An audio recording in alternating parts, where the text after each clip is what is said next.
साहेब जी, मेरे सभी भाइयों बहनों बेटा बेटी माता पिता को भक्तमती की सत साहेब। तो आज हम सुनेंगे संत रामपाल जी महाराज के सत्संग में गरीबदास और झुमकरा की संपूर्ण कथा। कैसे गरीबदास को झुमकरा मिले और वहां जाकर झुमकरा ने गरीबदास को क्या क्या कहा, तो सुनते हैं सभी भाई बहन बेटा बेटी माता पिता मिलजुल करके सत्संग संत रामपाल जी महाराज की सत साहेब जी। ये पैसे ऊपर नाच सुनो रे झुमकरा, कोटों मध्य कोई नहीं रे झुमकरा, अरबों में कोई गर्क सुनो रे झुमकरा। एक भगत था, झुमकरा नाम था। वैसे तो राम राय था उसका नाम, वैसे झुमकरा कहा करते थे। और वो आदमी गरीबदास साहिब जी के पास पहुंचे, गांव छुड़ानी में, वो लुधियाना के पास वासियर गांव का एक सरदार था, राम राय झुमकरा। जब वो ज्ञान से परिचित हुआ, वहां पहुंचा गरीबदास साहिब जी के पास, तो उसने कहा कि भगवान, ये ज्ञान तो आज तक हमारे को किसी ने बताया को नहीं है। आदरणीय गरीबदास साहिब जी ने कहा था कि बताया तो था, जैसे आदरणीय नानक साहिब जी ने बताया था, लेकिन उसके ज्ञान को कोई समझ नहीं सका। और आप तक जो पहुंचे वो लोक वेद पहुंचा हुआ, नानक साहिब जी वाला ज्ञान तुम्हें प्राप्त नहीं हुआ। बताया तो था उन्होंने, उनका बड़ा विरोध हुआ था उस समय। तो क्या बताते हैं कि अब झुमकरा पूछ रहा राम राय आदरणीय गरीबदास साहिब जी से, वो सरदार जी, कि हे भगवान, ये ज्ञान तो आज तक हमारे को किसी ने बताया नहीं। तब उन्होंने कहा था कि करोड़ों मध्य कोई नहीं रे झुमकरा, अरबों में कोई गर्क सुनो रे झुमकरा। ये तत्व भेद कोई ना कहे रे झुमकरा, ये पैसे ऊपर ना सुनो रे झुमकरा। ये पैसे के ऊपर बने बैठे जाने ब्राह्मण गुरु जो नकली बने फिरे, इन पैसा चाहिए, तत्व ज्ञान इन पे है ही नहीं, ये अधिकारी नहीं गुरु पद के, और ये गुरु बड़े बैठे सारे।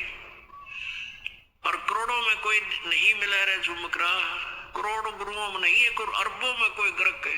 अपना तो जैसे एक गांव में और 15,000 की आबादी है, तो गढ़े नहीं तो उसमें तो 5,000 गुरु पाएंगे। 5,000, ये तो थोड़े थोड़े बताऊं मैं। कैसे गुरु पाओगे? जैसे कोई तो झाड़ी लड़िया पाओगा, और जैसे किसी बेटी बहन के बच्चे के तकलीफ हो जाती है तो सास बताओगी इसका कान तला टीका ला दे, एक गुरु। फिर दूसरी बताओगी नो के इसका बर लिखा हो रहा है, इसके ऊपर 100 रुपया वार का बर लिखा दर दे। तीसरी आओगी नो गई इसका भीतर लिया हो रहा है, कुछ और बताओगी, गुड़ गड़ गेहूं गेहूं वो रख दे।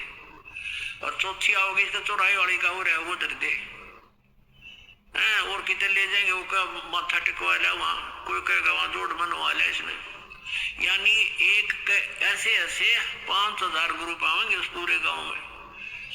भाई हिसाब ला लो कितनी जनसंख्या भारत के इस पूरे विश्व की।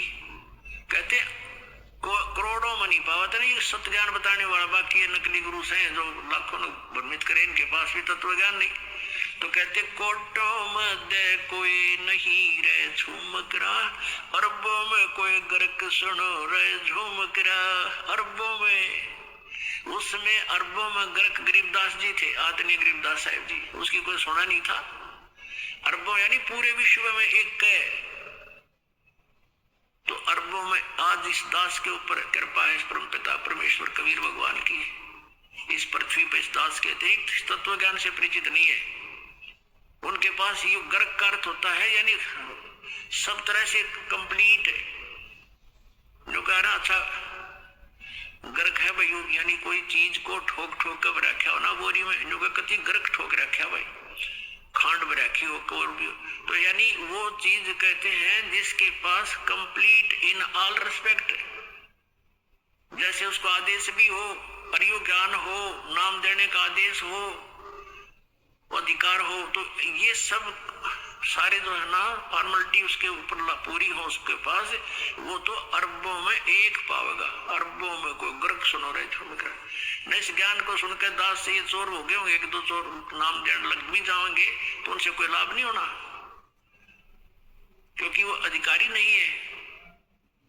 अब जैसे पुण्यात्मा, जब राजा परीक्षित को 7वें दिन सर्प ने डसना था, और व्यास जी ने श्रीमद सुधा सागर यानी श्रीमद भागवत सुधा सागर का कार्य क्या था, राइटर था उसका, वो उसने भी ये कह दिया था कि मैं अधिकारी नहीं हूं ये कथा सुनाने का। और वहां और भी जितने ऋषि महर्षि थे सब ने पल्ला झाड़ दिया कि नहीं, हम किसी के जीवन के साथ खिलवाड़ नहीं कर सकते।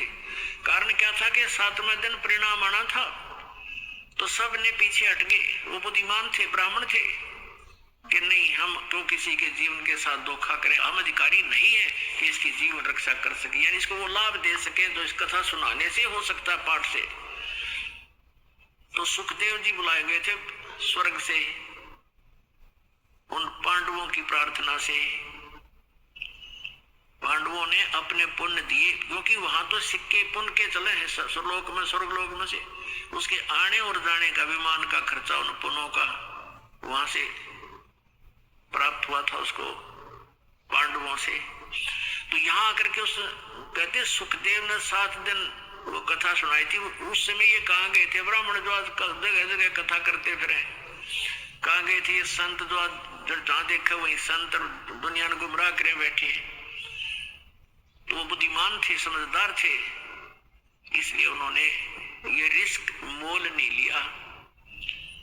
और जितना लाभ उस कथा से होना था वो भी सुखदेव जी के मुखारविंद से उच्चारित होने से हुआ, क्योंकि जिसके पास कोई शब्द शक्ति होती है उसी के द्वारा दिए गए वचन से कुछ लाभ हो सकता है। अब जैसे एक कोई कार्य हो रहा था सड़क का, सड़क बना रहे थे, तो वहां एक आम व्यक्ति जाकर कहता है कि तुम ऐसा कर दो, वो नहीं कर रहे थे, और अधिकारी के पास उन्होंने प्रार्थना की, अधिकारी ने कहा कि तुम ऐसा कर दो, तो उस अधिकारी के कहते उन वर्करों ने वैसे ही कर दिया, क्योंकि अधिकारी के वचन में शक्ति थी और उनके वचन में शक्ति नहीं। तो ऐसे ही परमात्मा से जो कनेक्टेड है, सरकार का जो व्यक्ति हो गया, यानी जो उसका नौकर है, उससे ही आगे काम हो सकते हैं, आम व्यक्ति के कहने तो वो कार्य नहीं हो सकते, इतना समझ लेना। तो इस प्रकार हम अब जो कथा करते फिरते हैं, तो गरीबदास साहब ने कहा था ये पैसे ऊपर नाच सुनो रहा जो मकरा, इन कथा से कोई लेना देना नहीं, पैसे चाहिए इनको। एक बार एक गांव में एक मनीराम नाम का ब्राह्मण कथा करे था, और पैसे के लालच में 7 दिन की छोड़ उन्हें 30 दिन का रख दिया। 30 दिन कथा करूंगा भागवत की, रोजाना 1-1, 2-2 घंटा ऐसा शुरू कर दिया। उसने सोचा रोज के 2-4 रुपया होंगे तो भी 100-150 रुपये महीने में तेरे को मिलेंगे। अब क्या हुआ कि 30वें दिन जिस दिन उसका कथा का भोग पड़ना था, उसने भोग का ढिंडोरा पिटवा दिया, आवाज लगा दी। उस दिन उसी गांव के कुछ व्यक्ति शरारती टाइप से कि अभी आज कथा का भोग लगेगा और इस ब्राह्मण के घने पैसे आएंगे। उन्होंने क्या किया कि उसी दिन एक डांसर मंगा ली दिल्ली से, और चंपाकली नाम था उसका। वो डांसर का उसी दिन प्रोग्राम रखवा दिया जिस दिन वह भोग पड़ना था, सुबह सुबह। अब सारे गांव के वहां इकट्ठे हो गए। पंडित जी का तो 30 दिन में 30 रुपये आए, और उस चंपाकली का आगे 500 रुपये 2 घंटे में। अब वो पंडित जी ठाके उन 30 रुपया ने और चल पड़ा मायूस सा होके। कहां पहुंच गए? आदरणीय गरीबदास साहिब जी गांव छुड़ानी, जिला जज्जर, उसके रास्ते में पड़ा था। तो उसने देखा, सुना था कि वहां गरीबदास नाम के कोई संत रहते हैं। वैसे गरीबदास जी किसान थे, वैसे अलग से कोई आडंबर करके वो गुरु पद पर नहीं रहा करते। सिंपल धोती कुर्ता जो यहाँ का लिबास था, पोशाक थी, उसी में रहा करते थे। उन्हें पता करके वहां पहुंच गए जहां 5-7 भगत बैठे थे, आदरणीय गरीबदास साहिब जी के शिष्य, और वो पंडित जी भी पहुंच गया।